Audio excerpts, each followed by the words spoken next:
African രാജ്യമായ Sudan ഒരു ആഭ്യന്തര യുദ്ധത്തിന്റെ മൂന്നാം വർഷത്തിലേക്ക് കടക്കുമ്പോൾ രാജ്യത്തിന്റെ പടിഞ്ഞാറൻ ഡാർഫർ മേഖലയിൽ എൽ ഫാഷർ നഗരം ഇപ്പോൾ ലോകത്തെ ഏറ്റവും ഭീകരമായ മനുഷ്യാവകാശ ലംഘനങ്ങളുടെ വേദിയായി മാറിയിരിക്കുന്നു. സുഡാനി സായുധ സേനയുമായി പോരാടുന്ന അർദ്ധ സൈനിക വിഭാഗമായ റാപ്പിഡ് സപ്പോർട്ട് ഫോഴ്സ് 18 മാസത്തെ ഉപരോധത്തിനും കനത്ത ബോംബാക്രമണങ്ങൾക്കും ശേഷം 2025 ഒക്ടോബർ 26-ന് എൽ ഫാഷറിന്റെ നിയന്ത്രണം ഏറ്റെടുത്തതിന് പിന്നാലെ നടന്നത് ലോകത്തെ ഞെട്ടിക്കുന്ന കൂട്ടക്കൊലകളാണ്.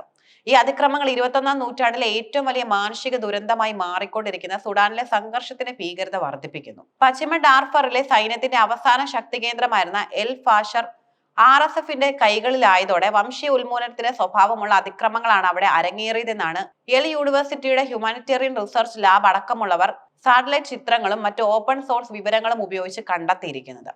RSF പോരാളികൾ സാധാരണക്കാരായ പുരുഷന്മാരെ പ്രത്യേകം മാറ്റി നിർത്തി വെടിവെച്ച് കൊന്നതായി റിപ്പോർട്ടുകളുമുണ്ട്.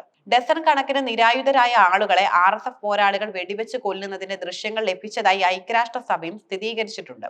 വേൾഡ് ഹെൽത്ത് ഓർഗനൈസേഷനും സുഡാൻ ഡോക്ടർമാരുടെ ശൃംഖലയും പുറത്തുവിട്ട റിപ്പോർട്ടുകൾ പ്രകാരം നഗരത്തിലെ സൗദി മെറ്റേണിറ്റി ഹോസ്പിറ്റലിൽ RSF പ്രവേശിച്ച ശേഷം നൂറുകണക്കിന് രോഗികളെയും ജീവനക്കാരെയും കൊലപ്പെടുത്തി.